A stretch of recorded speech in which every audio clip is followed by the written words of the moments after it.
এক আল্লাহই আপনার জন্য যথেষ্ট, ইনশাআল্লাহ কাউকে লাগবে না। কেউ যদি না থাকে, এক আল্লাহই আপনার আমার জন্য যথেষ্ট।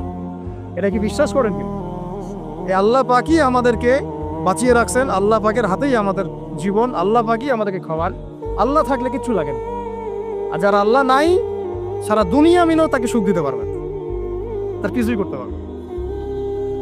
এখন আসলে আমাদের সাথে আল্লাহ আছে কি না একটু নিজেরাই বুঝতে পারো। আসলে আল্লাহ পাকের সাথে আমার সম্পর্ক কেমন? আল্লাহ বলে ডাকলে বা আল্লাহর কাছে দোয়া করলে কি আমার ভিতরে কোনো অনুভূতি আসে কি না? রাসূল সাল্লাল্লাহু আলাইহি ওয়াসাল্লামের নাম আসলে আমার ভিতরে কোনো অনুভূতি আসে কি না? বুঝবেন ইনশাআল্লাহ, এটা আপনার আস্তে আস্তে বুঝে যাবেন। তাহলে নিজের তাজকিয়ার দিকে ফোকাস করেন, এবং তাজকিয়া অর্জন করার জন্য অবশ্যই সোহবত লাগে। যারা আত্মশুদ্ধিতে পরিপূর্ণ মানুষ, এই মানুষগুলোর সাথে পরামর্শ করে চলবেন। আর নিজের দিন পালন করেন, দিনটাকে আর বিভক্ত হতে দিবেন। যারা এই বিভক্তির দিকে নিয়ে যায় এদেরকে বয়কট করবেন, মিশবেনই না এদের সাথে। বরং আমি বলছি, বাংলাদেশে এমনিই তো শত শত দল হয়ে গেছে। এখন আপনি নিউট্রাল থাকবেন, নিজেকে বায়াসড করবেন না, নিউট্রাল থাকবেন। নিউট্রাল মানে নিরপেক্ষ। নিরপেক্ষ থেকে আপনি দেখবেন যে আসলে কার মধ্যে হকটা বেশি আছে। এরপর আপনার বুঝ অনুযায়ী কোরআন সুন্নাহর সাথে মিলিয়ে ওলামায়ে কেরামের পরামর্শে যেদিকে তারা আপনাকে হেদায়েতের পথে নিয়ে যাবেন সেই পথে আপনি চলবেন। ইনশাআল্লাহ আপনি ঠিক কথা থাকবেন। এই জন্য আমি একা একা থাকতে নিষেধ করি। ওলামায়ে কেরামদের সাথে পরামর্শ করে চলবেন এবং ঐক্যবদ্ধ জীবনযাপন করবেন। আর কিছু ভাইয়ের মধ্যে যদি খারাপ কিছু থাকে, তাদেরকে একদম আন্ডার এস্টিমেট করে ধুয়ে রেখে দেওয়ার দরকার। কারণ যার মধ্যে খারাপ কিছু আছে, ওর মধ্যে ভালোও কিছু আছে। খোলা মনে ভালোগুলো নিয়ে নেবেন, খারাপগুলো আপনি ছেড়ে দিবেন। এখন বলতে পারে, আপনি কিভাবে বুঝবেন ভালো কোনটা খারাপ কোনটা? নিজে পড়বেন, নিজে জ্ঞান অর্জন করবেন, আল্লাহ পাক বিবেক দিয়েছেন, বোঝার চেষ্টা করবেন এবং আলেমদের সাথে পরামর্শ করবেন। ব্যাস, আল্লাহ পাক এরপরে আপনাকে যে পথে নিয়ে যাবেন ইনশাআল্লাহ সেই পথে আপনি চলবেন। উম্মার বিভক্তি বাড়ানো।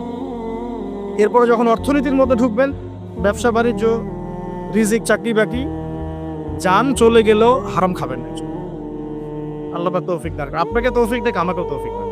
কারণ আমরা সবাই হারাম খাচ্ছি অ্যাভেলার, আমি নিজেও ফিল করি। হারাম না খেলে আমাদের দোয়া কবুল হইতো। দোয়া যে কবুল হচ্ছে না, বোঝেন কি না? কাবা ঘরে দোয়া হচ্ছে বিগত প্রায় 40-50 বছর থেকে। আল্লাহ কে মুক্ত করে দাও, মুসলিম ভাইদেরকে সাহায্য করো, নুসরা নাজিল করো। আপনি দোয়ার কি বরকত দেখতে পারতেছেন? দোয়ার কি ইম্প্যাক্ট পড়তেছে? রিজিক হারাম, রিজিক অনেক সময় হারাম হয়ে যাচ্ছে আমাদের। এমনকি হজের মতো মৌসুমে, উমরার মতো মৌসুমে আমরা যে গোষ্ঠগুলো খাচ্ছি বাইরে, এগুলা যে কতটুকু আল্লাহর নামে জবাই করছে আল্লাহ ভালো দেয়। ভাবতে হবে তো, এগুলা পারতেছি না। আমি সত্যি বলতেছি যে আমরা হালাল খাইতেও পারতেছি না। মনে হয় চেষ্টা করতে হবে 100% হালালের উপর থাকার। যদি আল্লাহর নামে জবাই না করা হয়, সেটা কি হালাল হবে? যদি আমার টাকার মধ্যে সুদ থাকে, হালাল হবে? যদি আমার টাকার মধ্যে ঘুষ থাকে, হালাল হবে? বাংলাদেশের লক্ষ লক্ষ মানুষ নামাজ পড়ে মসজিদে ঘুষখোর। বাংলাদেশের লক্ষ লক্ষ না, কোটি কোটি মানুষ মসজিদে নামাজ পড়ে, মুসল্লি সুদখোর। অনেক মসজিদ কমিটি আছে সুদখোর। ভাই, আমার কথা বলতে কোনো ভয় কাজ করে না, আর আমি কারো পরোয়া করি না। সত্য কথা বল, এক আল্লাহ স্যার। বাংলাদেশে লক্ষ লক্ষ মানুষ আছে মসজিদে নামাজ পড়ে সুদখোর, ঘুষখোর, দুর্নীতিবাজ, করাপ্টেড। আমাদের কথা বলছি, দাড়ি টুপি বলা মানুষ, আমরা বহু দাড়ি টুপি বলা মানুষ আছে সমাজে চলাফেরা করি, আমাদের রিজিক ঠিক নেই, হারাম খাচ্ছি। দোয়া কবুল হবে? আল্লাহ পাক আমাদেরকে হারাম থেকে বাঁচান, হারাম থেকে বাঁচান। এরপর পরিবার যখন গঠন করতে যাবেন, ভুল করে পরিবারে অনইসলামিক কোনো মতাদর্শকে স্থান দিবেন। পরিবারের বউ বাচ্চা যেন পর্দা করে, খেয়াল রাখতে হবে। বিয়ে শাদী করার সময় খেয়াল রাখতে হবে কোন মেয়েটাকে বিয়ে করছে। একটা মেয়ের বাহ্যিক সৌন্দর্য সবকিছু না। 3 মাস 4 মাস খুব মজা লাগবে, তারপর দেখবেন যখন আসল লাইফে আমরা ঢুকে যাই, তখন দেখবেন দায়িত্ববোধটাই সবচেয়ে বড় কথা হয়ে দাঁড়ায়। এই রওনাক চলে যাবে, দিনদারিতা না থাকলে এই রওনাক চলে যাবে। মেয়ে দিনদার কিনা এটা দেখবেন সবাই। দিনদার হলে যদি একটু গায়ের রং কালো হয়, বিয়ে করে ফেলেন, বিয়ে করে ফেলেন। বিয়ে তো কঠিন করে ফেলছে সমাজ, জেনা সহজ হয়ে গেছে।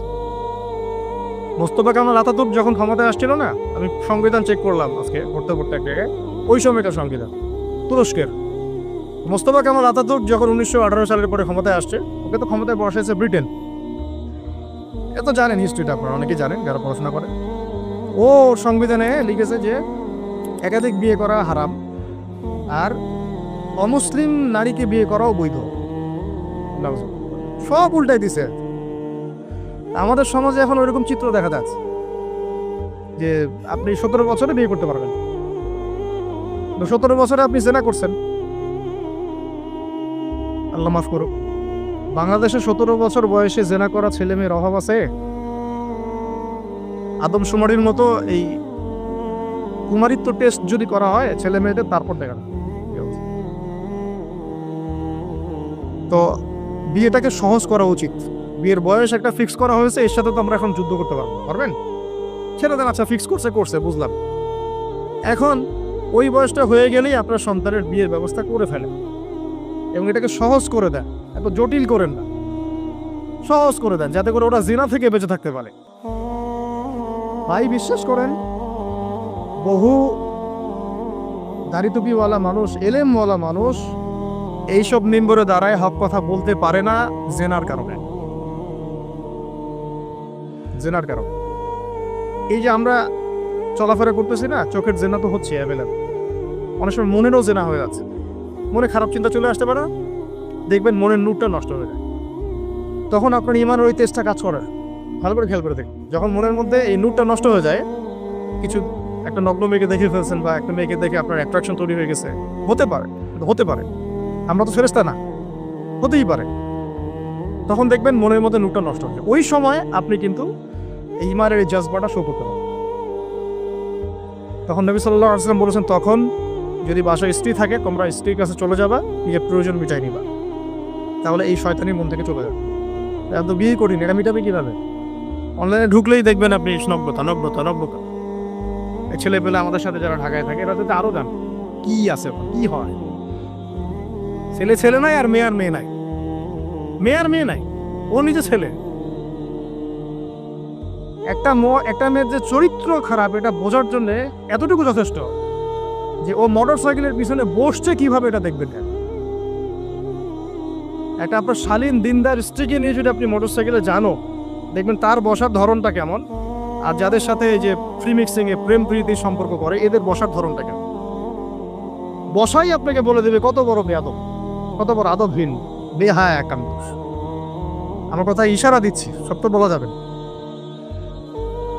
তো এটাকে সহজ করবেন, এখানে দিনদারিতাকে প্রাধান্য দিবেন, ভুলেও দুনিয়াদারিকে প্রাধান্য দিয়েন না। ও বাপের কয় টাকা আছে, ওর বিয়ে করলে আমি পাবো কি, কত সুন্দর ঐশ্বরিয়া রায়ের মতো কিনা, এগুলো দেখার না, এগুলো থাকে না, আস্তে আস্তে চলে যায়, দিনদারিতা থেকে যায়। ইব্রাহিম আলাইহিস সালামের স্ত্রীদের কথা আজকে আমরা স্মরণ করি না? হাজেরা আলাইহিস সালাম, তার ওই সমর, সাফা মারওয়ার সাই, তাওয়াক্কুল আল্লাহর কাছে এত পছন্দ হয়েছিল যে কিয়ামত পর্যন্ত যত মানুষ হজ করবে, সাই না করলে হজ হবে না। ঠিক আছে, ওনার ওই হাঁটা দৌড়াদৌড়ি আল্লাহর কাছে এত পছন্দ হয়েছে। আপনি জামজাম কূপ ওখানে যে তাওয়াফ করছেন না, তাওয়াফ করে যে পানি খেয়ে আসলেন, সাফা মারওয়া সাই করলেন, এই সাই না করা পর্যন্ত আপনার হজই হচ্ছে না, ওমরাই হচ্ছে না।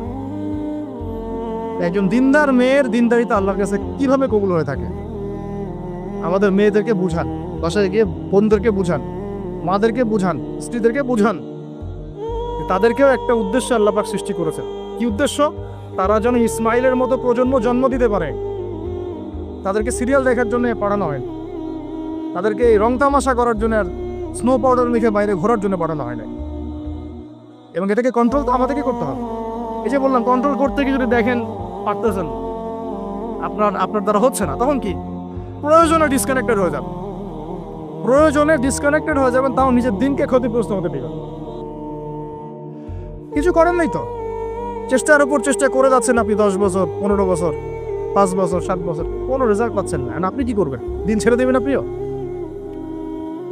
আপনিও তাদের মতো হয়ে যাবেন? আপনাকে আপনার স্বতন্ত্র জায়গায় থাকতে হবে। আল্লাহ পাক তৌফিক দান করুন। আর ইসলাম সংশোধনের মধ্যে সমাধান আসলে আলহামদুলিল্লাহ।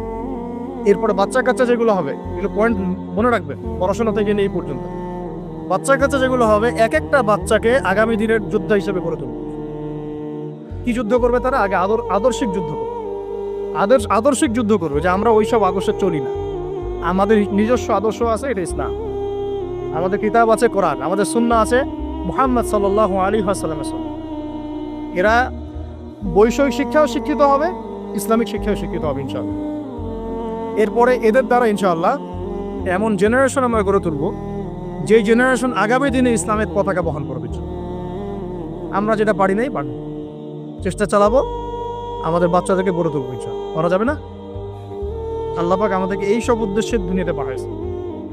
এভাবে ইনশাআল্লাহ আমরা এলেম অর্জন, তাসকিয়া অর্জন, আমল বাড়িয়ে দেওয়া, হালাল খাওয়া, পরিবার গঠন করা, প্রজন্ম গঠন করা, এই কাজগুলো করতে করতে করতে আমরা আগাবো ইনশাআল্লাহ।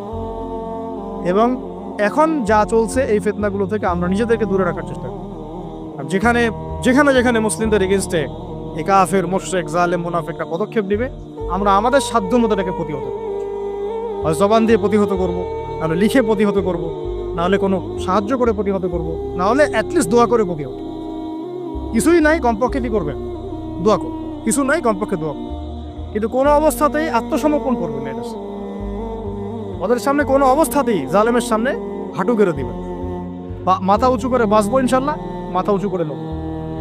এই জেনারেশনকে কে বুঝাবে যে মোবাইল থেকে দূরে থাকতে হবে?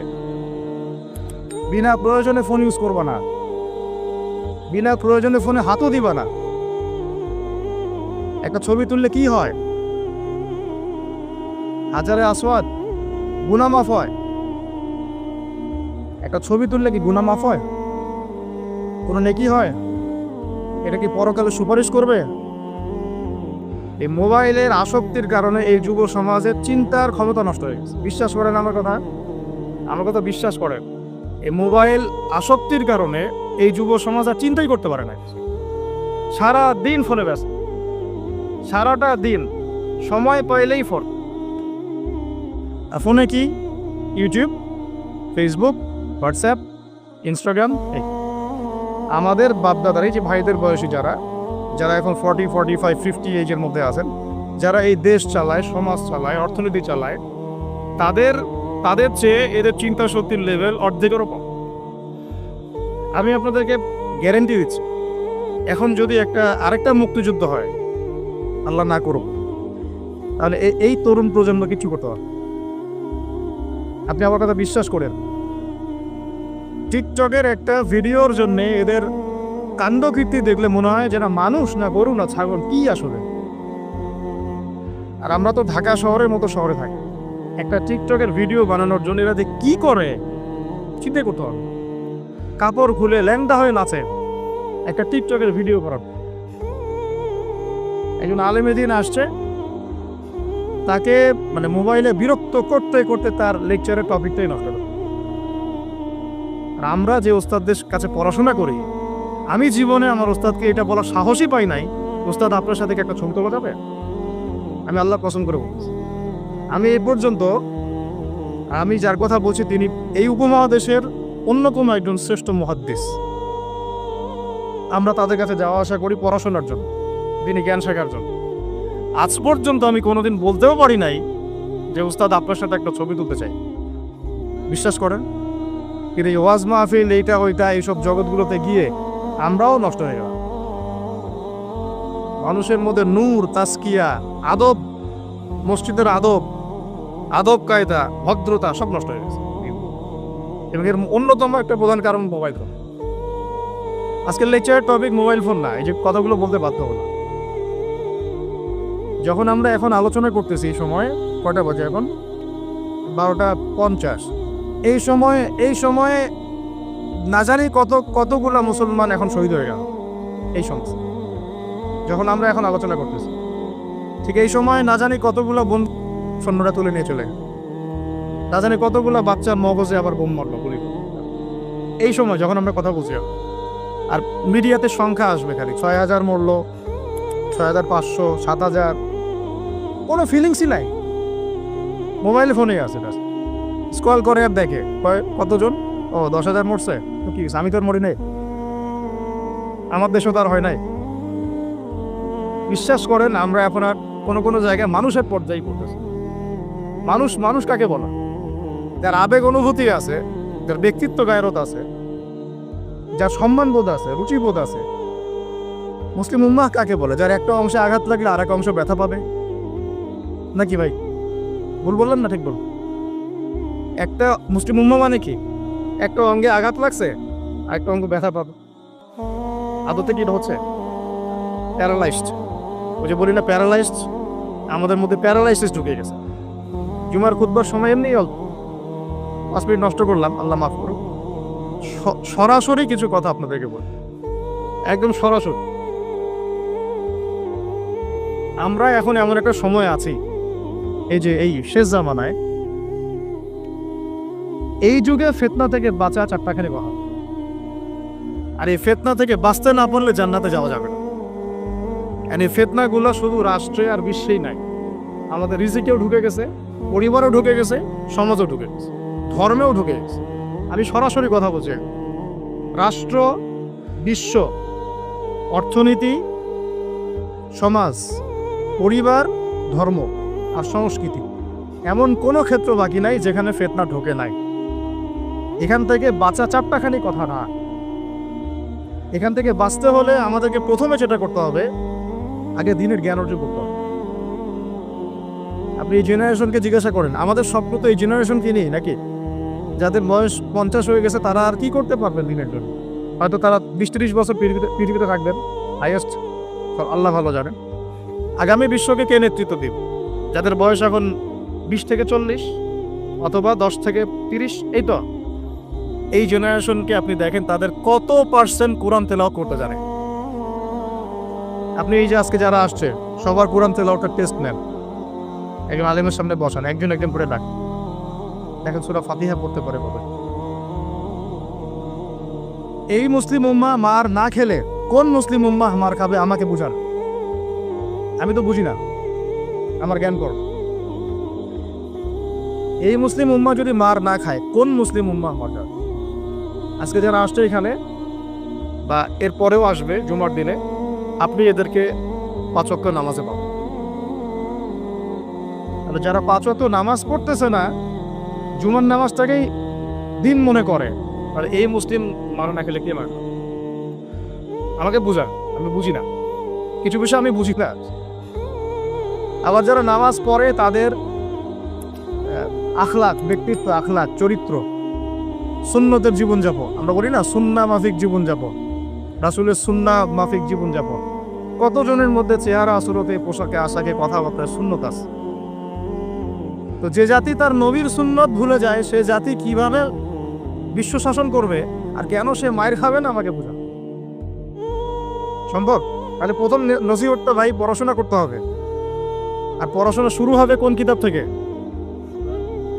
তাড়াতাড়ি কোরআন পড়া শুরু করেন, হাতে সময় কম, তাড়াতাড়ি শুরু করেন। প্রত্যেকটা জেলায় জেলায়, গ্রামে গ্রামে, ইউনিয়নে, প্রত্যেকটা জায়গায় মসজিদ, মাদ্রাসা, মক্তব প্রতিষ্ঠা করে। আছে, নাই তা না, অবশ্যই আছে, এটা আমাদের সৌভাগ্য। প্রত্যেক জেলায় মাদ্রাসা আছে, প্রত্যেক জেলায় মাদ্রাসা আছে, মহিলা মাদ্রাসা আছে, বক্তব আছে, আরো অনেক কিছু আছে, দারুল ইলমগুলো আছে। কিন্তু আমরা আমাদের সন্তানদেরকে পাঠাচ্ছি কি না? আমরা আমাদের বাচ্চা কাচ্চাদেরকে পাঠাচ্ছি কি না? আমাদের যুবকরা সেখানে আসে কি না? আপনারা তো ফ্যান্টাসিতে অনলাইনে দিন শিখতে চান। 3টা মাস কোনো আলেমের কাছে বসে কি ক্লাস করেছেন? কখন একটা কিতাব কি পড়েছেন? অনলাইনে একটা ভিডিও দেখে কি শিখবেন? অনলাইনে দিন শিখতে গেলে আপনি এটাই শিখবেন, অমুক যা বললো তমুকের বিরুদ্ধে, আর তমুক যা বললো অমুকের। অনলাইনে এটাই শিখবেন আপনি। আর এটার পিছনে এক শ্রেণীর ইউটিউবার, ফেসবুকারও দায়ী।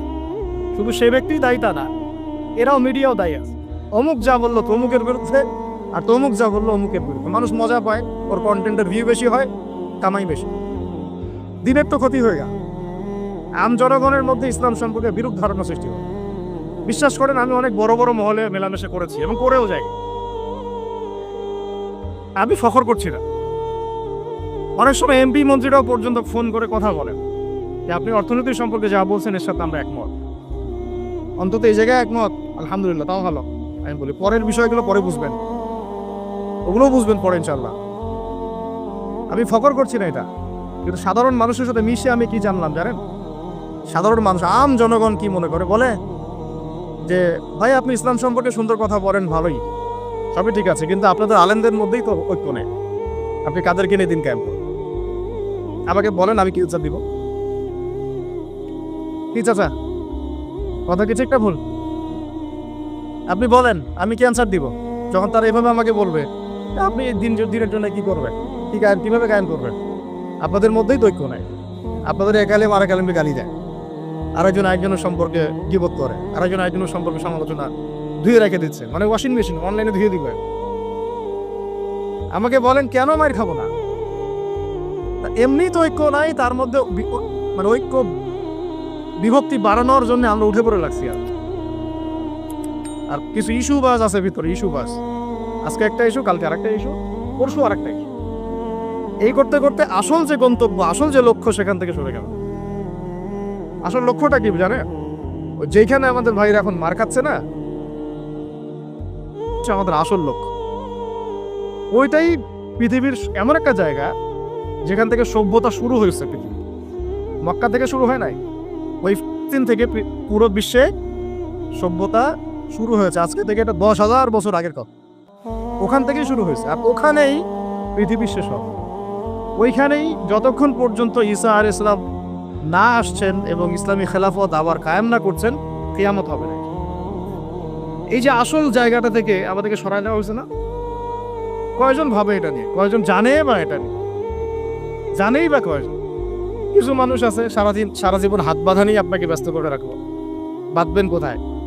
এখানে বাঁধবেন, এখানে বাঁধবেন, এইভাবে বাঁধবেন, এইভাবে বাঁধবেন, এইভাবে 5টা-6টা জায়গা নিয়ে ক্যাচাল করতে করতে করতে হায়াতই শেষ হয়ে গেল। সুবহানাল্লাহ। মনে করেন এক ভাইয়ের হাত নাই, এইভাবে দাঁড়া দাঁড়া নামাজ করতেছে, নামাজ হবে না? হবে না? আমার হাত আছে, আমার এখানে একটা ফোড়া উঠছে, মনে করেন সত্যি সত্যি উঠছে, এটা মিথ্যা বুঝি না, আমি এভাবে নামাজ পড়বো, হবে কি না হবে না? হাত বাঁধেই নাই সে, হবে না? হবে না? আর যখন বোম পরে জান থাকবে না, তখন হাত বাঁধে কি করবে? উম্মার মধ্যে মারামারি, কাটাকাটি, বিভক্তি, আর কাফেররা এসে উম্মার সাথে যুদ্ধ করা শুরু করবে, তখন হাত বাঁধে নিয়ে ব্যস্ত হয়ে থাকবে। এই ব্যস্ত আছেন বলেই তো হাতে অস্ত্র ধরতে পারছি না। এক ভাই খুব সুন্দর কথা বলছে যে বাংলাদেশ থেকে এরকম কিছু শায়েক এবং মানুষকে হায়ার করা এবং এদেরকে ছড়িয়ে দেওয়া, তাহলে জীবনেও তিনি আর অস্ত্র হাতে নিতে পারে, ওরা এগুলো নিয়েই ব্যস্ত থাকবে। আল্লাহ না করুক, যদি আল্লাহ না করুক, আমরা দোয়া করি, কিন্তু আমরা আশঙ্কা তো করি, আল্লাহ না করুক যদি শান্তিপূর্ণ এই বাংলার মাটিতেও কখনো এরকম পরিস্থিতির সৃষ্টি হয়, আল্লাহ না করুক, দোয়া করি আমরা, তখনও এক শ্রেণীর মানুষ এগুলো নিয়েই ব্যস্ত থাকবে। আপনাকে আপনার মূল লক্ষ্যটা থেকে সরায় দেওয়া হচ্ছে। এটা বোঝার জন্য, এই ফিতনাগুলো চেনার জন্য ভাই, সবার আগে দিনের জ্ঞান অর্জনের কোনো বিকল্প নাই। পড়তে রাজি আছি তো ইনশাআল্লাহ, অনলাইনে দিন শিখতে পারবেন না। কিছু ভালো ভালো আলেম আছেন যাদের লেকচার হয়তো শুনতে পারবেন, শুনে আপনি উৎসাহিত হতে পারবেন, বুস্ট আপ হবেন, ইন্সপায়ার্ড হবেন, কিন্তু এটা দিন শেখার কনস্ট্রাকটিভ কোনো প্ল্যাটফর্ম না। আপনাকে খাতা কলম নিয়ে ওই স্কুল কলেজের মতোই আলেমদের কাছে আসতে হবে, সিলেবাস রেডি করতে হবে, সিলেবাসে পড়তে হবে, পড়ার জন্য জায়গা দরকার, মাদ্রাসা দরকার, মসজিদ দরকার, বক্তব্য দরকার, এগুলো আপনাদেরকে করতে হবে। আর যেখানে আছে সেগুলোকে আবাদ করতে হবে। যেমন মসজিদ করেছেন, আবাদ করেন এটাকে। মসজিদ মানে নামাজ পড়ে দরজা বন্ধ করে রেখে দিব, এর নাম মসজিদ? মসজিদ মানে এখান থেকে দিনের দাওয়াতটা ছড়াবে, দিনের শিক্ষাটা ছড়াবে, তাই নয় কি? আল্লাহ রসুল কি মসজিদ সাল্লাল্লাহু আলাইহি ওয়াসাল্লাম মসজিদ প্রতিষ্ঠা করে শুধু নামাজের সময় খুলতেন আর নামাজের পরে বন্ধ করতেন? নাকি 24 ঘন্টা এখানে ইবাদত, আমল, তাজকিয়া, জিকির, আজকার হতো না? এখনো তো মদিনায় হয়। মক্কা মদিনায় কি এখনো বন্ধ থাকে 1 মিনিটের জন্য? এখানে দার্স হচ্ছে, ওইখানে নামাজ হচ্ছে, ওইখানে আলোচনা হচ্ছে, চলতে থাকে সবসময়। এটা হলো মসজিদের ফাংশন। এই মসজিদ আবাদ করেন, মাদ্রাসাগুলো আবাদ করেন, আপনার ছেলেকে মসজিদে পাঠান, মাদ্রাসায় পাঠান, বক্তব্যে পাঠান। ইয়াং জেনারেশন স্পেশালি, আপনারা সিলেবাস ভিত্তিক পড়াশোনা করেন। এই ফ্যান্টাসি দিয়ে কিচ্ছু হবে না, আবেগ দিয়ে, ফ্যান্টাসি দিয়ে কাজের কাজ কিছু হবে। খুব আবেগ লাগতেছে, খুব কষ্ট হচ্ছে আমার জন্যে, খুব কষ্ট হচ্ছে পুরো বিশ্বের প্রেক্ষাপটে মুসলিমদেরকে দেখে, কিন্তু আপনি তো ইসলাম সচেতনের দিকে আসছেন, মাঝে মাঝে নামাজ পড়ছেন, কোনোরকম 5 ওয়াক্ত নামাজ করলেও সুন্নাহ মাফিক জীবনযাপন করছেন না। জিনায় লিপ্ত হয়ে যাচ্ছে, সুদ খাচ্ছেন, অর্থনৈতিক জীবনের কথা বলছে, এখানে সুদ খাচ্ছেন, ব্যবসায় প্রতারণা করছেন, রাজনীতি করতে গিয়ে আপনি তাগুতের দিকে চলে গেছেন। এক কথায় তাগুতের দিকে। তাগুত মানে আল্লাহ বাদ দিয়ে যার উপাসনা করা হয়। আমরা এখানে আল্লাহ পাকের বিধানে দাসত্বের চাইতে মানব রচিত বিধানের দাসত্ব বেশি করেছি এবং করছি, এখনো করছি, করে যাচ্ছি। কিছু করার নাই, কারণ পুরো বিশ্বটা এইভাবেই তো ফাংশন করা। যাদের গলায় জাতিসংঘের দড়ি আছে এরা তো এখান থেকে বেরোতে পারবে না। পারবে? পারবে না। তাহলে ওদের আন্ডারে যে রুলস এন্ড রেগুলেশনস এর আওতায় তো চলতে হবে। কিন্তু শিরক হয়ে গেল, এখানেও তো শিরক হয়ে গেল। মার না খাওয়ার কোনো কারণ নাই আমাদের এখন। এই পর্যন্ত যে আমরা শান্তিপূর্ণভাবে নামাজ কালাম পড়তে পারছি আল্লাহ পাকের রহমত। বিশ্বাস করেন আল্লাহ পাকের খাস রহমত। জানি না কত বছর এই রহমত থাকবে এইভাবে যদি আমরা সতর্ক না হই। সতর্ক হওয়ার জন্যই বলছি ভাই, এগুলো নিয়ে আমরা অনেক ভাবি, না বুঝে না জেনে একটা শব্দ বলছি না। আল্লাহর কসম, আমি না বুঝে না জেনে না স্টাডি করে একটা কথা বলতেছি। শেষ জামানার সবচেয়ে ইম্পর্টেন্ট জায়গা ওই, পুরো বিশ্বটা ওইখানে গিয়ে আস্তে আস্তে শেষ হয়ে যাবে। সামনে যত বড় বড় ঘটনা, মালহামা মানে মহাযুদ্ধ, তারপরে ইমাম মাহদির আগমন, আত্মপ্রকাশ, নিয়ে বিশ্বটাকে শাসন করবে, তারপরে ঈসা আলাইহিস সালামের আগমন, সাথে মুসলিমদের যুদ্ধ, তারপরে ওই আবার বিজয় করা, ওইখানে ঈসা আলাইহিস সালাম আবার 40 বছর খেলাফত চালাবেন, 40 বছর। এই পুরো ঘটনাগুলো ওই জায়গা কেন্দ্র করে, আমাদের কোনো হদিসই নেই। আরো অনেক বিষয় আছে, কিন্তু মূল কথাটা হচ্ছে আমরা পৃথিবীতে হাসি থামাশা করতে, ঠাট্টা ছলনা করতে আসি না। আল্লাহ পাক প্রত্যেককে কিছু না কিছু দায়িত্ব দিয়ে পাঠাইছেন এবং আমাদের প্রত্যেককে আল্লাহ পাক পরীক্ষা করছেন, এবং এই হায়াতের রিজিকের নেয়ামতের আল্লাহ পাক আমাদের কাছে পাই পাই করে হিসাব দিবেন। এই যে শ্বাস নিচ্ছে একটা শ্বাস, এই একটা শ্বাসের হিসাব আল্লাহ পাক নিবেন। একদিন নবীজি একটা বাগানে ঢুকলেন, তিনি ক্ষুধার্ত, সাথে আবু বকর সিদ্দিক। আবু বকর, তোমার বাসায় কি খাবার আছে? ইয়া রাসূলুল্লাহ, আমার বাসায় খাওয়া নেই। তো চলো। ওমর, রাস্তায় ওমরের সাথে দেখা। ওমর, কি অবস্থা? ইয়া রাসূলুল্লাহ, ক্ষুধার্ত, বাসায় খাবার নেই, আমার বাসায় খাবার। তিনজনে হাঁটতে হাঁটতে ঢুকলেন তালহা রাদিয়াল্লাহু আনহুর বাগানে। সেখানে মাশাআল্লাহ ঠান্ডা পানি খেলেন, খেজুর খেলেন, তৃপ্তি করে খেলেন। মাশাআল্লাহ, সে বাগান অনেক সুন্দর, বড় ছিল। খেয়ে নবী সাল্লাল্লাহু আলাইহি ওয়াসাল্লাম বললেন, সুম্মা লাতুসআলুন্না ইয়াওমাইযিন আনিন নাঈম, যে অবশ্যই কিয়ামতের দিন আল্লাহ পাক এই ঠান্ডা পানি সম্পর্কেও আমাদেরকে জিজ্ঞাসা করবেন। আমরা প্রস্তুত নিঃশ্বাসের জবাব দেওয়ার জন্য, হিসাব দেওয়ার জন্য, পানির হিসাব দেওয়ার জন্য? ঠান্ডা পানিতে গোসল করে আসছেন আজকে সবাই, তৃপ্তি পেয়েছেন। শুকরিয়া কখন আদায় হয় যে আল্লাহ পানি নাজিল করেছে, এই জন্য তোমার শুকরিয়া। খেলাম 4টা ভাত, এই 4টা ভাত নাই। আমার কথা বিশ্বাস করেন, কথাগুলো আমি কলিজা থেকে বলছি। আমি জীবনে খাওয়ার হাতে নিয়ে 2 দিন কেঁদেছি। একদিনের ঘটনা আমি বলতে পারবো না, এটা কিয়ামতের মাঠে দেখা যাবে। অনেক বাধ্যবাধকতা আছে, আমরা বলতে পারবো। তবে খাওয়ার কথা ছিল আমার খিচুড়ি। আমার সাথে 3-4 জন গেস্ট ছিল। আমি বাসায় ফোন করেছি, আমার সাথে গেস্ট আছে, কি রান্না করলে ভালো হয়? বললাম খিচুড়ি করলে ভালো হয়, খেয়ে ফেলবে তাড়াতাড়ি। ওই খিচুড়ি খাওয়া হলো না, কোন একটা কারণে খাওয়া হলো না। একদিন পর সেই খিচুড়ি খেতে পারলাম। দেখলাম যে একদিন পর যে খাবারটা আমার কাছে এসেছে এটা খিচুড়ি, যে খিচুড়ি আমার বাসায় খাওয়ার কথা ছিল। ওই দিন ওইটা দেখে আমার চোখ দিয়ে পানি পড়লো যে এই খাবারটা আমার এখানে খাওয়ার কথা ছিল, অন্য কোনো খাওয়া। আর একদিন এই যে 8 তারিখ না 9 তারিখে যখন আমরা আমার বাসায় খাবার নিয়ে আসছে, রোজা করলে তো খাইতে ভালো লাগে নাকি বল?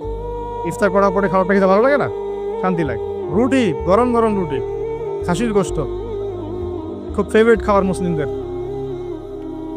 বিশ্বাস করে খেতে পারতেছি না, মিথ্যা কথা বলছি না, ফখর করেও বেশি বলছি, আল্লাহর কসম, আল্লাহ সাক্ষী। কারণ আমাদের বাচ্চারা তো খেতে পারছে না ওখানে, আমার বোনরা খেতে পারতেছে না, আমার ভাইরা খেতে পারতেছে না। ওরা খাচ্ছে একটা জিনিসই, বুলেট আর আকাশ থেকে বোম।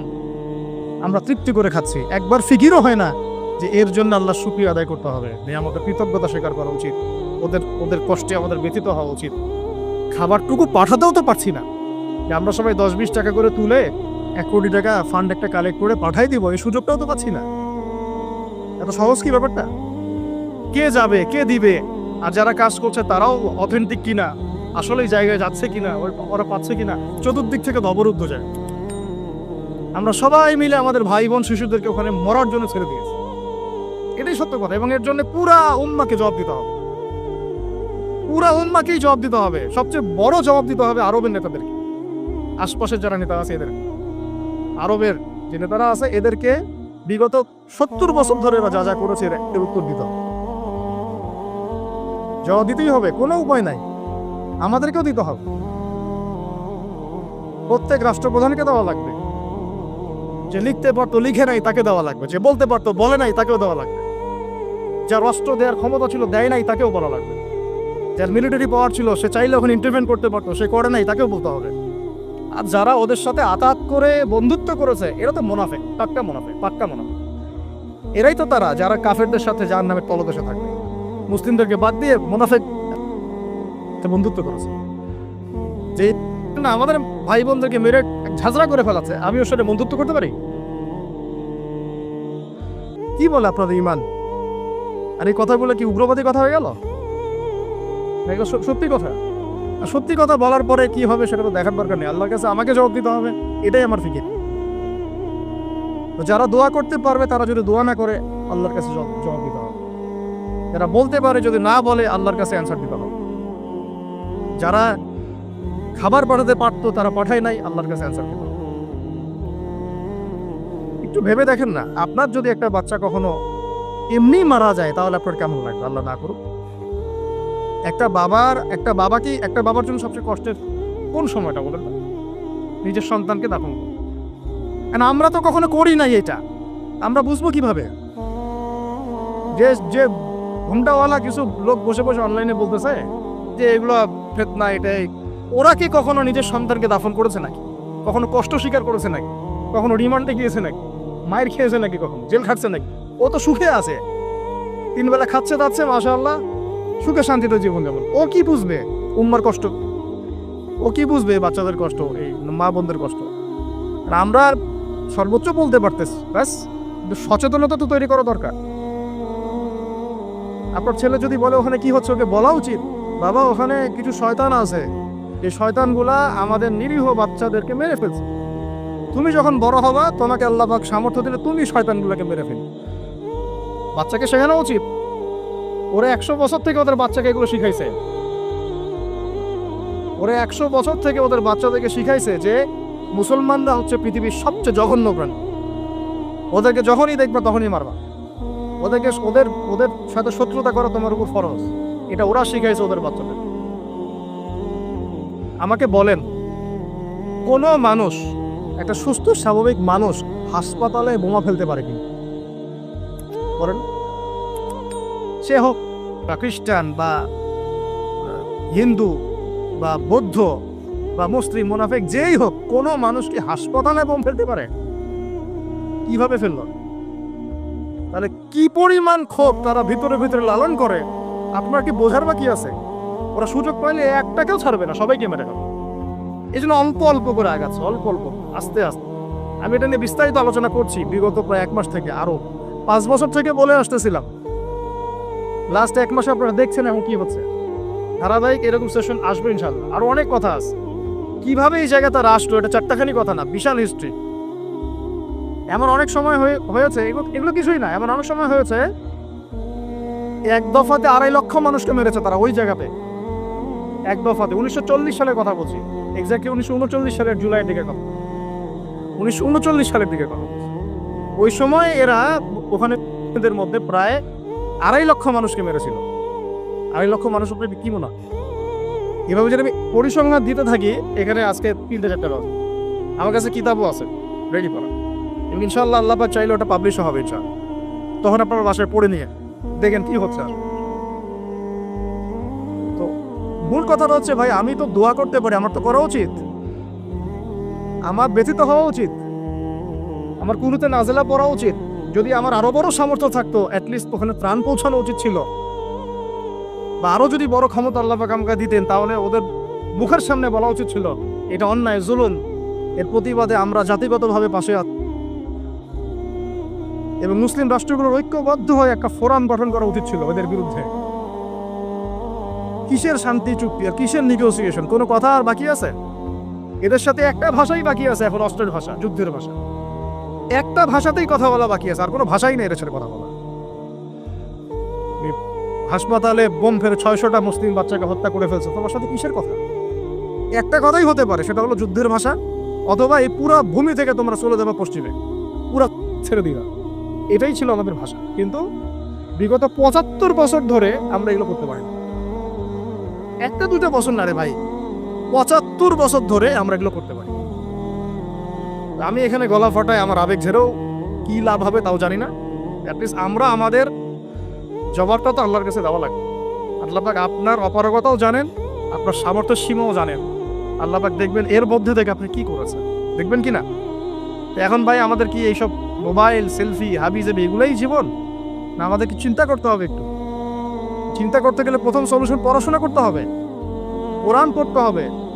যে যাই বলুক কোরআন পড়লেই হয়ে যাবে, সেই হয়ে যাবে, সব কথা বাদ দেন, আপনি কোরআন পড়েন। যে যাই বলুক না কেন, কোরআন পড়তেই হবে আপনাকে, এর অনুবাদ আপনাকে পড়তেই হবে, তাফসীর আপনাকে ঘাটতেই হবে, পাশাপাশি নবীর হাদিসগুলো আপনাকে পড়তে হবে। অবশ্যই কোনো না কোনো আলেমের উদ্বাস্তুর মতো জীবনযাপন করবেন না।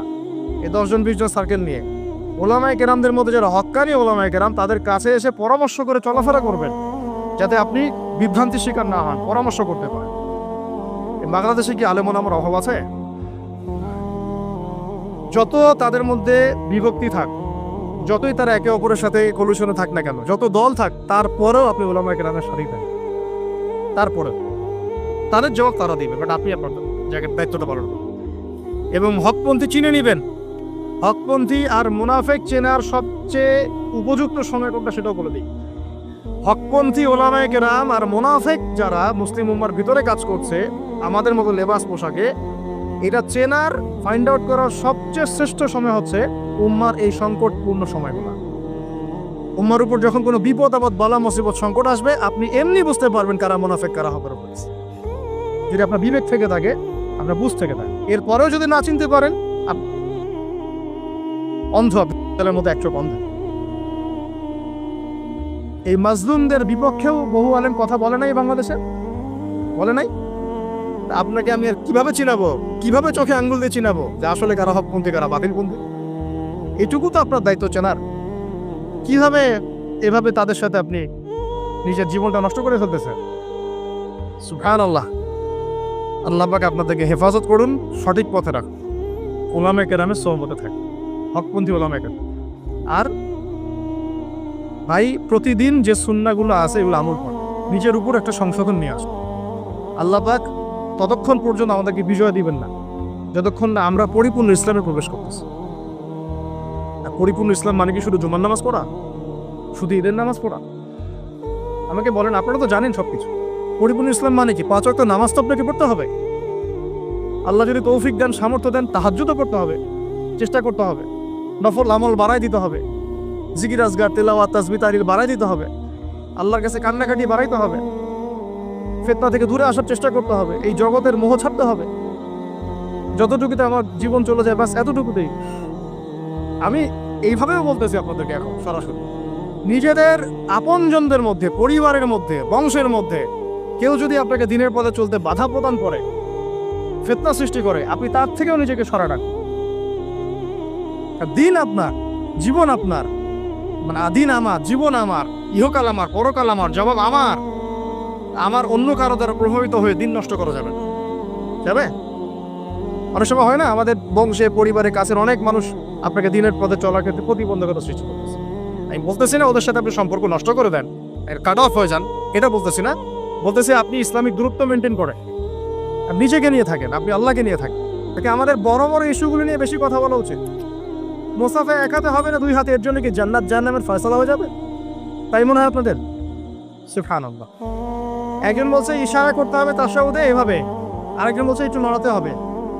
এই মাসআলাটার জন্য কি আপনার জান্নাত জাহান্নামের ফয়সালা হয়ে যাবে মনে হচ্ছে আপনার? অথচ আকীদার ঠিক নাই, এদিকে আমলের ঠিক নাই, অর্থনৈতিক জীবনের ঠিক নাই, মুআমালাতের ঠিক নাই, সম্পত্তির বন্টন মেরাসের ঠিক নাই, এগুলো ঠিক নাই, এবং আল্লাহর জমিন, আল্লাহর দ্বীন বাস্তবায়নের কোনো চেষ্টাই নাই, অথচ এগুলো নিয়ে ব্যস্ত হয়ে আছে। আল্লাহ পাক আমাদের বিচক্ষণতা দান করুন, দূরদর্শিতা দান করুন, আমিন। আসুন, মুসাফা করতে বলেছেন নবীজি, তারপরে বলবেন যে মুরহু, তাকে আদেশ করুন, এখানে আদেশ মানে হচ্ছে অনুরোধ করুন, তাকে আদেশ করুন বা অনুরোধ করুন, আইয়াস্তাগফিরুল্লাহ, সে যেন তোমার জন্য ইস্তেগফার করে। কে? যে ব্যক্তি হজ করে এসেছে, হাজি, তাকে সালাম দিবেন, মুসাফা করবেন, দিয়ে বলবেন যে ভাই আপনি আমার জন্য একটু দোয়া করেন। কারণ ফাইন্নাহু মাগফুরুল্লাহ, কারণ সে ব্যক্তি একজন ক্ষমাপ্রাপ্ত মানুষ। তবে একটা বিষয়, মানুষের সম্পদ আত্মসাৎ করে সুদের টাকা দিয়ে, ঘুষের টাকা দিয়ে, প্রতারণা, বাটপাড়ি, দুর্নীতির টাকা দিয়ে হজ করতে গিয়ে কতটুকু মাগফুর হয়ে আসা যাবে, এটা একটা প্রশ্নবিদ্ধ বিষয়। তো এই বিষয়গুলোকে ক্লিয়ার করে হজ করতে যাওয়া উচিত। আল্লাহ পাক আমাদেরকে তৌফিক এনায়েত করুন, আমিন। এই দিনের একটা প্রতিশ্রুতি আছে। কি প্রতিশ্রুতি? আয়েশা রাদিয়াল্লাহু আনহা থেকে সহিহ মুসলিমে এসেছে এবং জাবের রাদিয়াল্লাহু আনহু থেকে ইবনে হিব্বানের 3853 নম্বর হাদিস এসেছেন।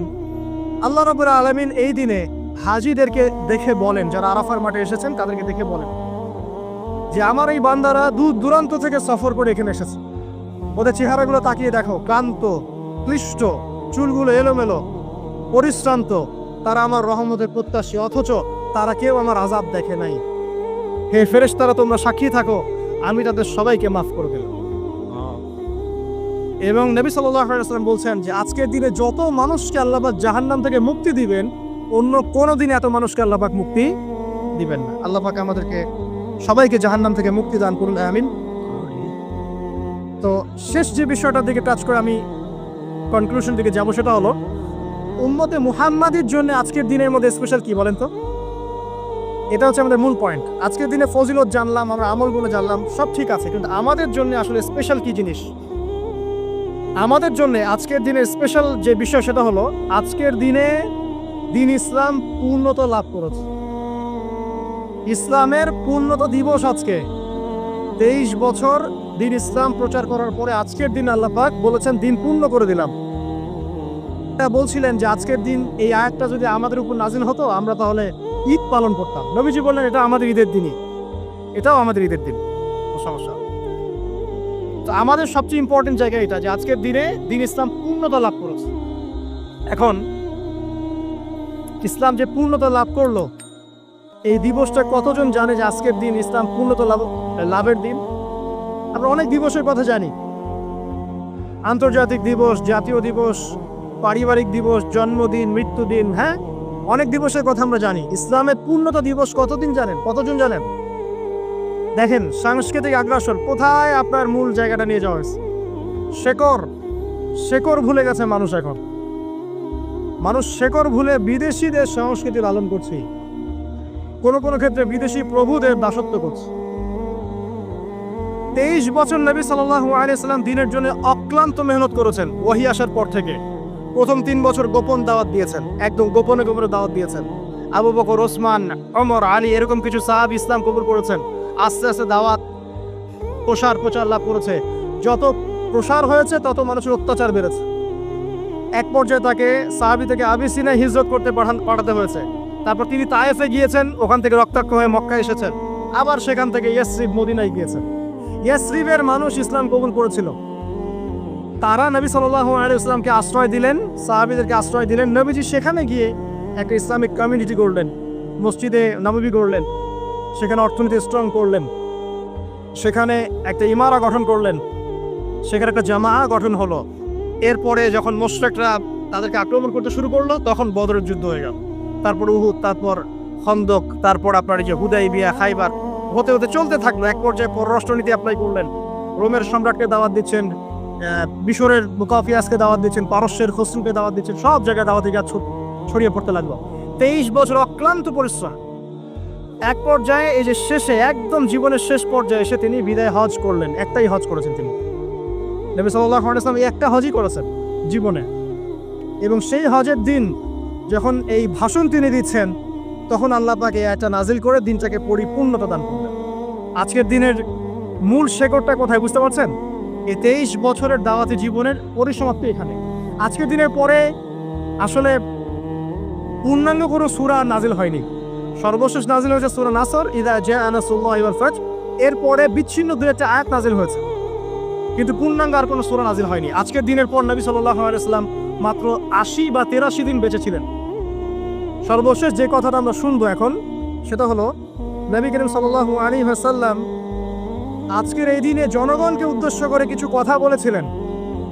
এই কথাগুলো বলে তিনি আজকের হজটা শেষ করেছেন।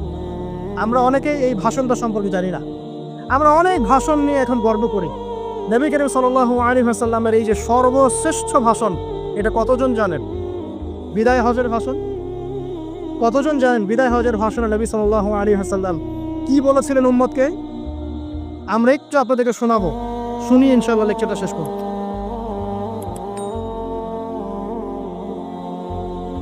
নবী করিম সাল্লাল্লাহু আলাইহি ওয়াসাল্লাম আজকের এই দিনে 31টা বিষয়ে উম্মতকে নির্দেশ দিয়েছেন। 31টা বিষয়, সবগুলো বলার সময় পাওয়া যাবে না, আমি কয়েকটা কথা বলছি। খুব ভালো হতো যদি আমি অ্যারাবিকটা বলার পরে বাংলাটা বলার সময় পেতাম। আমার হাতে 5 মিনিট সময় আছে, কারণ অ্যারাবিকটার যে ভাব গাম্ভীর্যটা বাংলা আসলে আসবে না। তারপরে আমি চেষ্টা করছি। নবী করিম সাল্লাল্লাহু আলাইহি ওয়াসাল্লাম সবার সামনে দাঁড়িয়ে দীর্ঘ 23 বছর অক্লান্ত পরিশ্রম করে দাওয়াতি মিশন কমপ্লিট করার পরে সবাইকে সমবেত করে একটা হজ করলেন। হজ করার পরে তিনি গুরুগম্ভীর কণ্ঠে বলছেন, হৃদয়ের সমস্ত আবেগ বের করে দিয়ে বলছেন, হে জনগণ, আইয়ুহান নাস, হে জনগণ, আমি জানি না আজকের পর তোমাদের সাথে আমি কখনো মিলিত হতে পারবো কিনা। কিন্তু চিন্তা করেন, সাহাবীরা সামনে দাঁড়িয়ে আছেন, নবীজি দাঁড়িয়ে এই কথাটা বলছেন, হে জনগণ, আমি জানি না আজকের পরে আমি তোমাদের সাথে মিলিত হতে পারবো কিনা। অতএব যে ব্যক্তি আজকে আমার এই কথাগুলোকে স্মরণ রাখবে সে যেন অন্যের কাছে এই কথাগুলো পৌঁছে দেয়। হতে পারে যার কাছে পৌঁছে দেওয়া হচ্ছে সেই এই কথাগুলোকে বেশি সংরক্ষণ করতে পারবে। আল্লাহ পাক তার প্রতি রহম করুন যে আমার এই কথাগুলোকে অন্যের কাছে পৌঁছে দিন। নবীজির ভাষণ। এরপর নবীজি বলছেন, জেনে রাখো নিশ্চয়ই তোমাদের পরস্পরের, মুসলিমদের পরস্পরের সম্পদ, পরস্পরের রক্ত, পরস্পরের এই যে জান, মাল, ইজ্জত, এগুলো একে অপরের জন্য হারাম। মুসলিমদের পরস্পরের রক্ত, পরস্পরের ইজ্জত, সম্মান একে অপরের জন্য হারাম। এর হানি করা একে অপরের জন্য হারাম। ঠিক যেমন আজকের এই দিন হারাম, এই শহর হারাম, এই মাসও হারাম। নবী করিম সাল্লাল্লাহু আলাইহি ওয়াসাল্লাম বলছিলেন, জেনে রাখো 3টা বিষয়ে যেন তোমাদের অন্তর কখনো খেয়ানত না করে। 3টা বিষয়ে তোমাদের অন্তর যেন কখনো খেয়ানত না করে। 1, তোমরা যে কাজটাই করবা শুধু আল্লাহ পাকের সন্তুষ্টির জন্য করবে।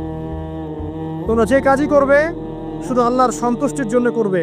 তোমাদের শাসক বর্গের কল্যাণ কামনা করবে। তোমাদের শাসক বর্গের কল্যাণ কামনা করবে। 3 নাম্বার, মুসলিমদের জামাতকে আঁকড়ে ধরে রাখবে। মুসলিমদের ইউনাইটেড কমিউনিটিকে আঁকড়ে ধরে থাকবে। এই 3টা বিষয় পালনের ক্ষেত্রে তোমাদের অন্তর যেন খেয়ানত না করে। এদিন সূর্য ঢলে যাওয়ার পরে নবী সাল্লাল্লাহু আলাইহি ওয়াসাল্লাম আরো বললেন, শুনে রাখো হে মানব জাতি, এটা ভালো করে শোনেন, শুনে রাখো হে মানব জাতি, নিশ্চয়ই আমি মুহাম্মদ সাল্লাল্লাহু আলাইহি ওয়াসাল্লাম জাহেলি যুগের যত কুপ্রথা আছে সমস্ত কুপ্রথাকে আমার পায়ের তলে পিষ্ট করে গেল। জাহেলি যুগে কি ছিল ভাই? শিরিক ছিল, সুদ ছিল, মাদক ছিল, নারীর অবমাননা ছিল, কন্যা সন্তানকে দাফন করা হতো, রক্তক্ষয়ী, হানাহানি, মারামারি, কাটাকাটি ছিল। এগুলো সবকিছুকে আমি আমার পায়ের তলে দাফন করে গেলাম। এটা কি দাফন হয়েছে? তিনি বলছেন, নিশ্চয়ই আমি জাহেলি যুগের সুদকে আমার পায়ে তলে পিষ্ট করে যাচ্ছি। সর্বপ্রথম যার সুদ আমি পিষ্ট করছি তিনি হচ্ছেন আব্বাস ইবনে আব্দুল মুত্তালিব, আমার চাচার সুদ। নিজের পরিবার থেকে দৃষ্টান্ত স্থাপন করলেন। তিনি আরো বললেন, হে উপস্থিত জনগণ, তোমরা মেয়েদের ব্যাপারে সতর্ক থাকবে এবং তোমাদের স্ত্রীদের ব্যাপারে সতর্ক থাকবে, তাদের হকের ব্যাপারে সতর্ক থাকবে, কেননা তোমরা তাদেরকে আল্লাহর কালিমার মাধ্যমে হালাল করে নিয়েছো। অতএব তাদের ব্যাপারে তোমরা সতর্ক থাকবে।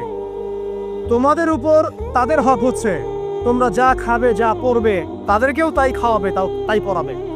আর তাদের উপর তোমাদের হক হচ্ছে তারা তোমাদের বিছানায় এমন কাউকে আসতে দিবে না যাদেরকে তোমরা অপছন্দ করো। নবী করিম সাল্লাল্লাহু আলাইহি ওয়াসাল্লাম আরো বলছেন, এই দিন আইয়ুহান নাস, হে মানব জাতি, তারাকতু ফিকুম আমরাইন, জেনে রাখো আমি তোমাদের সামনে মাত্র 2টো বস্তু ছেড়ে গেলাম। কয়টা বস্তু?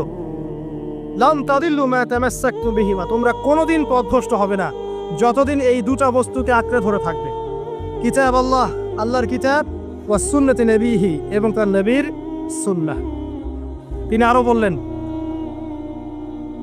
আল মুসলিম, জেনে রাখো প্রকৃত মুসলিম সে ব্যক্তি মান সালিমাল মুসলিমুনা মিন লিসানিহি ওয়া ইয়াদিহি, যে ব্যক্তির হাত এবং জবান থেকে অন্য মুসলিম নিরাপদ থাকে, সেই ব্যক্তি হচ্ছে প্রকৃত মুসলিম। আল মুহাজির, আর প্রকৃত মুহাজির সে ব্যক্তি মান হাজারা মা নাহাল্লাহু আন, আল্লাহ পাক যা নিষেধ করেছেন সেখান থেকে যে দূরে থাকে সেই ব্যক্তি প্রকৃত মুহাজির, মানে হিজরতকারী। তিনি আরো বললেন, মনে রেখো আমি তোমাদের সবার আগে হাউজে কাউসারে চলে যাব, সুবহানাল্লাহ, এবং সেখানে আমি তোমাদের জন্য অপেক্ষা করতে থাকবো। অতএব শোনেন, অতএব তোমরা আমার চেহারাকে কালিমালিপ্ত করো না, মানে আমার চেহারায় কালিমালিপ্ত করো না, আমার নাম নষ্ট করে দিও না। আমি তোমাদের সংখ্যাধিক্য দেখে আল্লাহর কাছে গর্ব করব, আমাকে তোমরা অপমানিত করো না। আজকে কি আমরা তার দায়িত্ব পালন করে উম্মাহ হতে পেরেছি? নবীজি বলেছেন, তা আমার চেহারাকে কালিমালিপ্ত করো না, সুবহানাল্লাহ। তিনি বলছেন, ওই সময় কিছু মানুষ থেকে আমি মুক্ত হয়ে যাব, আর কিছু মানুষ আমার থেকে মুক্ত হয়ে যাবে। বলা হলো, কারা ইয়া রাসূলুল্লাহ? তিনি বলছেন, আল্লাহ পাককে আমি বলবো, ইন্নাহুম মিন্নি, হে আল্লাহ এরা আমার উম্মাহ, এরা আমার উম্মত, আমার সাহাবী। আল্লাহ পাক বলবেন, ইন্নাকা লা তাদরি মা আহদাসা বা'দাক, তুমি জানো না হে নবী, তোমার মৃত্যুর পর এই মানুষগুলো, পরবর্তী মানুষগুলো তোমার দিনের মধ্যে কত বেদাত সংযোজন করেছেন। তিনি আরো বলেছিলেন, হে জনগণ জেনে রাখো প্রত্যেক পরিবারের জন্য প্রতি বছর একটা করে পশু জবাই করার বিধান, প্রত্যেক পরিবারের জন্য, সামর্থ্যবান পরিবারের জন্য প্রত্যেক বছর একটা করে পশু জবাই করার বিধান রয়েছে। তিনি আরো বললেন, মনে রাখো একজনের অপরাধের শাস্তি আরেকজন কখনো পাবে না, আর বাবার দোষে ছেলে কখনো দুষ্ট হবে না, ছেলের দোষে বাবাও কখনো অপরাধী হবে না। তিনি আরো বললেন, জেনে রাখো হে মানব জাতি, নিশ্চয়ই শয়তান এই বিষয় থেকে নিরাশ হয়ে গেছে যে তোমরা শয়তানের ইবাদত করবে। শয়তান নিরাশ হয়ে গেছে, কিন্তু শয়তান নিরাশ হয়নি একটা বিষয় থেকে, যে তোমরা একে অপরে হানাহানি, কাটাকাটি, ফিতনা, ফাসাদে ব্যস্ত থাকবে, যেমনটা এখন আমরা করছি। আমরা কিন্তু সরাসরি কখনো শয়তানের ইবাদত করছি না, করছি? মুসলিমরা এখন পরস্পরে হানাহানি, কাটাকাটি, ফাসাদে লিপ্ত আছে। তিনি আরো বললেন যে একজন মুসলিমের জন্য হালাল নয় অন্য মুসলিমের সম্পদ আত্মসাৎ করা, যতক্ষণ না সে স্বেচ্ছায় খুশি মনে তোমাকে সম্পদ প্রদান করে। অতএব তোমরা একে অপরের প্রতি জুলুম করবে না। তিনি আরো বললেন, সাবধান, আমার ইন্তেকালের পরে তোমরা একে অপরের গর্দান উড়িয়ে কাফের হয়ে যেও না। সাবধান, আমার ইন্তেকালের পর তোমরা একে অপরের গর্দান উড়িয়ে কাফের হয়ে যেও না। তিনি আরো বলেছেন, একজন মুসলিম আরেকজন মুসলিমকে গালি দিতে পারে না। যদি একজন মুসলিম আরেকজন মুসলিমকে গালি দেয়, এটা হচ্ছে ফাসিকি, এবং একজন মুসলিম যদি আরেকজন মুসলিমের সাথে যুদ্ধ করে, এটা হবে এক প্রকার কুফরি। তিনি আরো বলেছেন, হে জনগণ জেনে রাখো আমার পরে কোনো নবী নেই, আর আমার পরে তোমরা ব্যতীত আর কোনো উম্মত নেই। এর চেয়ে স্পষ্ট কথা হতে পারে? আমার পরে কোনো নবী নেই, আর আমার পরে তোমরা ছাড়া কোনো উম্মত নেই। তাহলে আমরা যখন নতুন নতুন নবী বানিয়ে নিচ্ছি, কোনো কোনো ক্ষেত্রে বলছি একজন ব্যক্তি ছিলেন, সে নিজে ঈসাও ছিল, সে মাহদিও ছিল, সে নবীও ছিল। এবং দিন দিন মানুষ এই খাতায় নাম লিখাচ্ছে, সুবহানাল্লাহ। সর্বশেষ তিনি বললেন যে যদি তোমাদের উপরে, হে মানব জাতি জেনে রাখো, যদি তোমাদের উপরে একটা নাক কাটা কালো কুৎসিত কোনো আমির বা শাসকও চলে আসেন, এবং সে যদি তোমাদেরকে আল্লাহর রাস্তায়, আল্লাহর কিতাব সুন্নাহ অনুযায়ী পরিচালিত করেন, তোমরা অবশ্যই তার আনুগত্য করবে, তার বিরুদ্ধে বিদ্রোহ করবে না, তার আনুগত্য করবে। জেনে রাখো, শেষে তিনি বলেন, জেনে রাখো হে মানব জাতি, আজকে থেকে কুল্লুকুম মিন আদম, তোমরা সবাই আদম সন্তান, ওয়া আদামু মিন তুরাব, আর আদম হচ্ছে মাটির সন্তান। আরবের উপর অনারবের, অনারবের উপর আরবের, সাদার উপর কালোর, কালোর উপর সাদার, লালের উপর কালোর, অথবা কালোর উপর লালের কোনো রকম প্রাধান্য নাই। ইল্লা তাকওয়া, শুধু তাকওয়া ব্যতীত। যে ব্যক্তি বেশি মুত্তাকি, সে আল্লাহর কাছে বেশি মর্যাদার অধিকারী হবে ইনশাআল্লাহ তাআলা। সর্বশেষ তিনি আঙ্গুলটা উঁচু করলেন, নিজের শাহাদাত আঙ্গুল উঁচু করে আকাশের দিকে তাকালেন, এরপর জনগণের দিকে তাকালেন, তাকিয়ে বললেন যে তোমাদের ব্যাপারে, হে জনগণ, তোমাদের ব্যাপারে আমাকে আল্লাহ জিজ্ঞাসা করবেন। ফামা আনতুম কাইলুন, তোমরা ওই সময় কি বলবে আমার সম্পর্কে? তখন সাহাবীরা বললেন, আমরা বলবো যে আপনি বাল্লাগতা রিসালাতাক, আপনি আপনার রিসালাত পৌঁছে দিয়েছেন, ওয়াজ্জা আমানাতাক, আপনার আমানত পূর্ণ করেছেন, ওয়া নাসাহতা উম্মাতাক, এবং আপনি আপনার উম্মতকে নসিহত করেছেন। এরপরে তিনি আকাশের দিকে তাকিয়ে বললেন, আল্লাহুম্মা ফাশহাদ, হে আল্লাহ আপনি সাক্ষী থাকেন। আল্লাহুম্মা ফাশহাদ, হে আল্লাহ আপনি সাক্ষী থাকেন। আল্লাহুম্মা ফাশহাদ, হে আল্লাহ আপনি সাক্ষী থাকেন যে আমি আমার দায়িত্ব পৌঁছে দিয়েছি। এরপরে নাজিল হলো, আল ইয়াউমা আকমালতু লাকুম দীনাকুম ওয়া আতমামতু আলাইকুম নি'মাতি ওয়া রাদিতু লাকুমুল ইসলামা দীনান। এই হলো বিদায় হজ, আজকের এই আরাফার প্রেক্ষাপট। আমরা কতজন এটা নিয়ে চিন্তা করেছি? 1 মিনিট একটু বলে শেষ করি। দেখেন, শেষ ওসিয়ত যেগুলো হয় মানুষের, এটা খুব হৃদয় বিদারক হয় না? বাবা ইন্তেকাল করছেন, সন্তানের জন্য ওসিয়ত করে যাচ্ছেন, মাকে দেখিস, ইত্যাদি ইত্যাদি। হৃদয় বিদারক হয় না? মানুষ সারা জীবন মনে রাখে না? বাট আমরা আমাদের এই নেশন, এই উম্মাহ, নবী সাল্লাল্লাহু আলাইহি সাল্লাম উম্মাহ বলে আমরা যারা দাবি করছি, আমাদের মধ্যে বেশিরভাগ মানুষ নবী সাল্লাল্লাহু আলাইহি সাল্লামের শেষ এই নসিহতগুলো ভুলে গেছে। নসিহতগুলোর মধ্যে সবচেয়ে ইম্পর্টেন্ট ছিল শিরক থেকে দূরে থাকা, সুদ থেকে দূরে থাকা, মুসলিম ভেদাভেদ না করা, শাসকের কল্যাণ কামনা করা, বিদ্রোহ না করে শাসককে উত্তম নসিহত করা। এবং আরেকটা হাদিসে তিনি বলেছিলেন 5 ওয়াক্ত সালাত আদায় করবে, সাওম পালন করে রমজান মাসে, সাধ্যমতো সাদাকা করবে, মুসলিমদের জামাত আঁকড়ে ধরবে, ইনশাআল্লাহ হাসতে হাসতে জান্নাতে প্রবেশ করবে। আও কামা ক্বালা আলাইহিস সালাম। জাহেলি যুগের সমস্ত প্রথা ছেড়ে দেওয়া ছিল আজকের দিনের মূল মর্ম, আমরা ছাড়তে পারছি না। সুদ ছেড়ে দেওয়া ছিল মূল মর্ম, ছাড়তে পারছি না। শিরক থেকে বের হতে পারছি না। বেদাতীদের ব্যাপারে ধমক দেওয়া হয়েছে, বেদাত ছাড়তে পারছি না। খেয়াল করে দেখেন, মুসলিম হানাহানি কাটাকাটি এখনো ছাড়তে পারছি না। ইভেন ধর্মতাত্ত্বিকভাবে আমরা বহু দল এবং উপদলে বিভক্ত হয়ে গেছি, কারোর সাথে কারো ঐক্য নাই। সব মিলিয়ে নবী সাল্লাল্লাহু আলাইহি ওয়াসাল্লামের শেষ ওসিয়তগুলো, কিতাব এবং সুন্নাহ আঁকড়ে ধরা, এটা আমরা সবাই আঁকড়ে ধরতে পারছি না। আজকের এই দিবসগুলো এই জন্যই আল্লাহ পাক বারবার ফিরিয়ে দেন, যাতে করে এগুলো নিয়ে আলোচনা হয়, আমরা এগুলো জানতে পারি এবং আমল করতে পারি, এই চেতনাগুলো লালন করতে